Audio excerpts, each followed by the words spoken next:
Welcome to the Get Real with King Arthur show. We're having summer in September in San Diego. Anyway, I was going to talk today about how to write a poem. You say, why? I don't want to write a poem. Well, I'm going to talk to back up and do a little carpe diem, seize the day.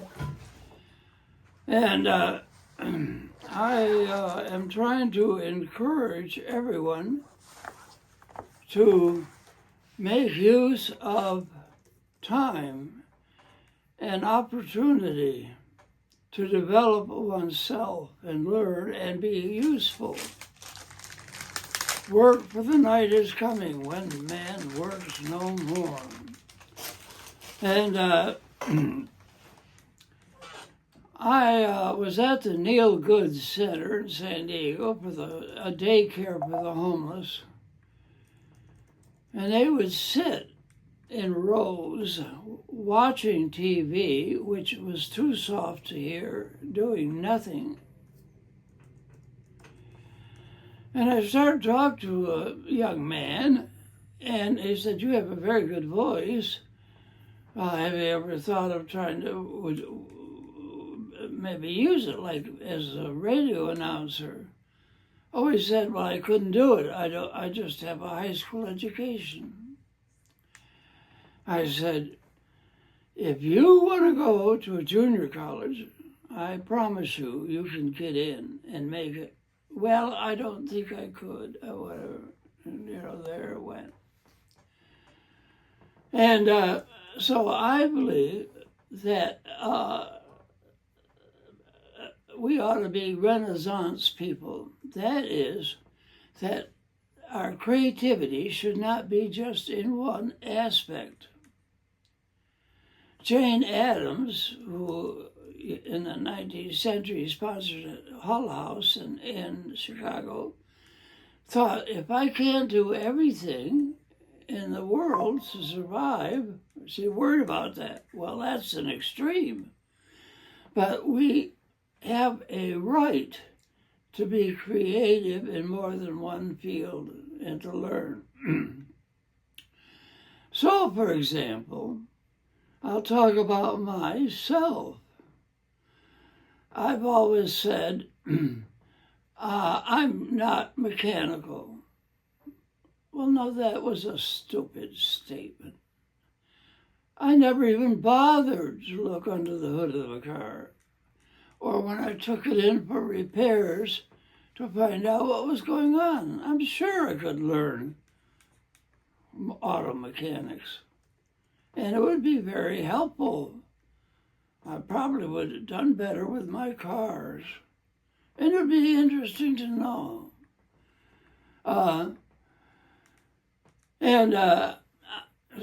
So I feel I should be mechanical. I feel that you ought to think about writing a poem, and I'm going to talk about that in the future. How to, everybody. I was inspired by my two brother-in-laws wrote a poem to their wives, which is real poetry. We'll talk about that later. But I think that everyone should be a creative artist.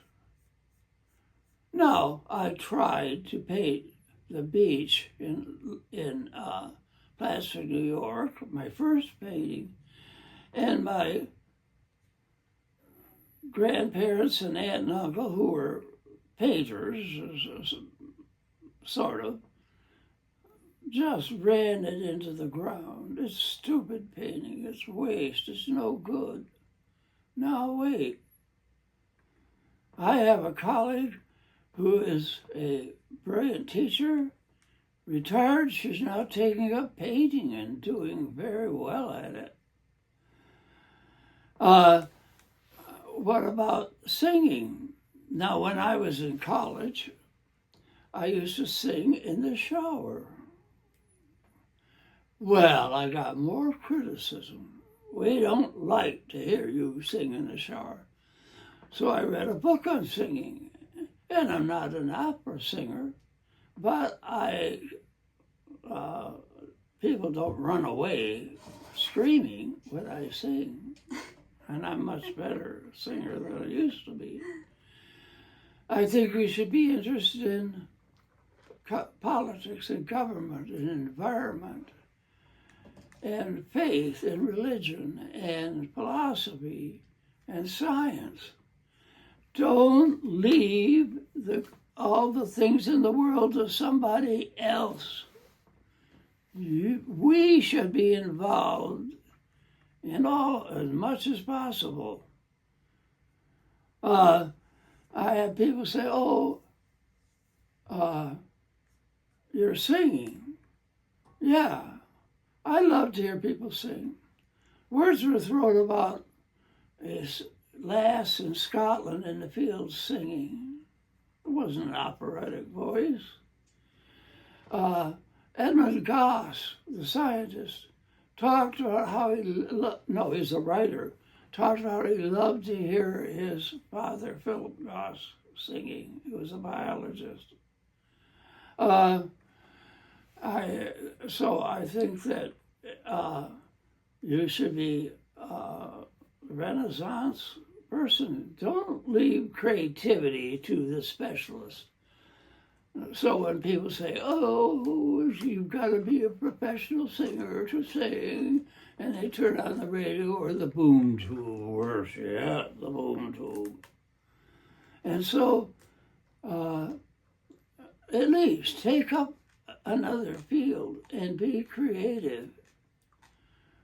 I think we should be creative and learning to be good people, conversationalists, speakers. I hope people can hear me. Sometimes they can't, but so many people, I can't hear them. Now I know my ears aren't the best. But we have a limited amount of time on the earth to work on ourselves so that we may be helpful. And so who does not want to express himself or herself creatively? And I can tell you, my sisters loved the poems that my brother-in-laws wrote. A new writer, apparently new, has just come out with a book, Joe Bird. Well, he talked about love, and he used the word, the rhythm of love. Well, I'm getting off on writing poetry later. So don't sell yourselves short by these people. Oh, you have to be an expert to do something. No, you're a human being. And we're to be Renaissance people. We're to develop ourselves as much as possible. There's even a thought that if we people of faith believe we'll live after life, that our creativity on life will be worth something valuable. So launch out into some new field. Winston Churchill, when he was in government, but he had no high position, he was frustrated. So he decided to take up painting.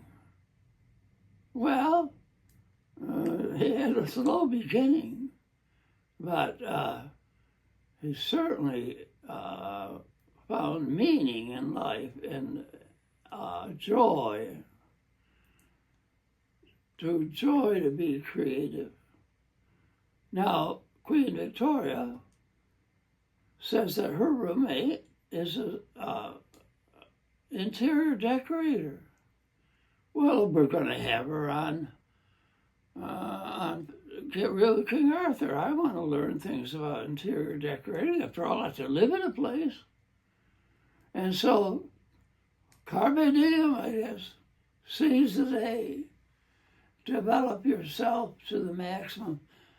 And I was going to say, and I will when I talk about poetry, you're all experts in your native language. Your grammar may not be perfect. You're all experts. And you're all human beings. I used to tell my freshman comp students, write about yourself. And they said, well, I haven't climbed Mount Everest.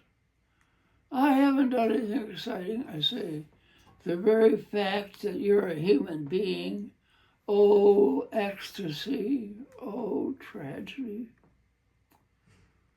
And so, be what you're being a human being, that wonderful, amazing, tragic thing is, be it to the max.